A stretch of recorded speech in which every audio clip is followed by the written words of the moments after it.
Hello friends, welcome to my channel. இன்னைக்கு நம்ம ரொம்ப ஹெல்த்தியான அதே சமயம் டேஸ்டியான ஒரு பிரேக்ஃபாஸ்ட் ரெசிபி தாங்க பார்க்க போறோம். இதை நீங்க ஈவினிங் ஸ்நாக்ஸா கூட சாப்பிடலாம். ரொம்ப கம்மியான பொருட்கள் வச்சு இதை செஞ்சிடலாம். இப்போ வாங்க வீடியோக்குள்ள போலாம்.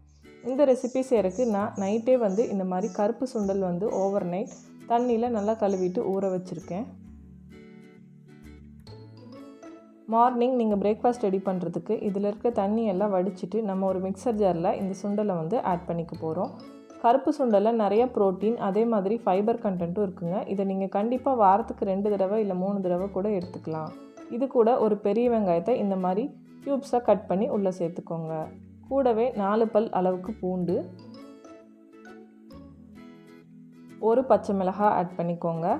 இது கூட சில மசாலா பவுடர்ஸ் ஆட் பண்ண போகிறோம். ஒரு அரை டீஸ்பூன் அளவுக்கு ரெட் சில்லி பவுடர், அரை டீஸ்பூன் அளவுக்கு ஜீரகத்தூள், 1 டேபிள்ஸ்பூன் அளவுக்கு தனியாத்தூள், கூடவே அரை டீஸ்பூன் அளவுக்கு கரம் மசாலா பவுடர், தேவையான அளவுக்கு உப்பு. இதெல்லாம் சேர்த்து தண்ணி எதுவும் சேர்க்காமல் முடிஞ்ச வரைக்கும் ஃபைனாக அரைச்சி எடுத்துக்கலாம்.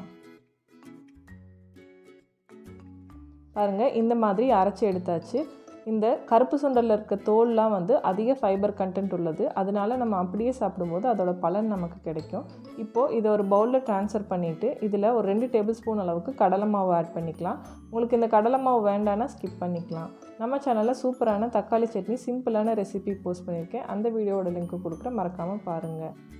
இந்த கருப்பு சுண்டலில் இருக்க நியூட்ரியன்ஸ் நம்ம இம்யூன் சிஸ்டத்தை பூஸ்ட் பண்ணுறதுக்கும் அதே மாதிரி நம்ம மசில் மாஸை இன்க்ரீஸ் பண்ணுறதுக்கும் நல்லாவே ஹெல்ப் பண்ணுது. அதே மாதிரி நம்ம ஹேர், ஸ்கின், அதே மாதிரி நகத்தோட ஹெல்த்துக்கும் இந்த கருப்பு சுண்டலில் இருக்க நியூட்ரியன்ஸ் ரொம்பவே தேவைப்படும். இப்போது இந்த ரெடி பண்ணி வச்சுருக்க மாவை அப்படியே நம்ம ஒரு சூடான தோசைக்கல்லில் கையில் ஸ்ப்ரெட் பண்ணி விட்டுக்கலாம். நம்ம சேனலில் நிறைய பிரேக்ஃபாஸ்ட் ரெசிபிஸ் தனி பிளேலிஸ்ட்டாகவே கொடுத்துருக்கேன். அந்த பிளேலிஸ்ட்டோட லிங்க்கும் கொடுக்குறேன், மறக்காமல் செக் பண்ணி பாருங்கள். தண்ணி தொட்டு தொட்டு நல்லா இந்த மாதிரி அடை மாதிரி நல்லா ஸ்ப்ரெட் பண்ணி விட்டுக்கோங்க. நீங்கள் இந்த மாதிரி பேண்டமிக் சுச்சுவேஷனில் இந்த ரெசிபியை கண்டிப்பாக ட்ரை பண்ணலாம். அதே மாதிரி ஊற வச்சு வேக வச்ச சுண்டலையும் நீங்கள் டைரெக்டாக டெய்லியுமே கூட எடுத்துக்கலாம். இப்போது ஈவனாக இந்த மாதிரி அடை மாதிரி ஸ்ப்ரெட் பண்ணி விட்டுட்டு நம்ம சுற்றிலையும் ஆயில் போட்டுக்கலாம். இந்த ரெசிபியை நீங்கள் லோ ஃப்ளேமில் தான் குக் பண்ணணும். ஏன்னா நம்ம சுண்டல் வேக வைக்கல இல்லையா, டைரெக்டாக இந்த தோசைக்கல்ல தான் வேகுது. அதனால் லோ ஃப்ளேமில் வச்சு மூடி போட்டு ஒரு சைடு வேக வைங்க. அதே மாதிரி ஒரு சைடு வெந்ததுக்கப்புறம் திருப்பி போட்டு அதே மாதிரி லோ ஃப்ளேமில் நல்லா வேக வச்சு எடுக்கலாம். நம்ம சேனலில் சூப்பர் ஈஸியாக ஒரு கருவேப்பிலை சட்னி ரெசிபி போஸ்ட் பண்ணியிருக்கேன். அந்த சட்னி இந்த ரெசிபி கூட சாப்பிட்றதுக்கு சூப்பர் டேஸ்டியாக இருக்கும். அதே மாதிரி ரொம்ப ஹெல்த்தியும் கூட.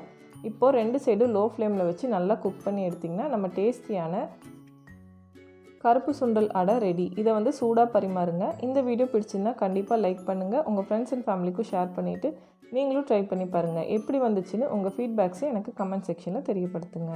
நீங்கள் இன்னும் நம்ம சேனலை சப்ஸ்கிரைப் பண்ணினா சப்ஸ்கிரைப் பண்ணிவிட்டு பக்கத்தில் இருக்க பெல் பட்டனை ப்ரெஸ் பண்ண மறந்துடாதீங்க. நிறைய இன்ட்ரெஸ்டிங்கான வீடியோஸ் வந்துகிட்டே இருக்குது. தேங்க்ஸ் ஃபார் வாட்சிங்.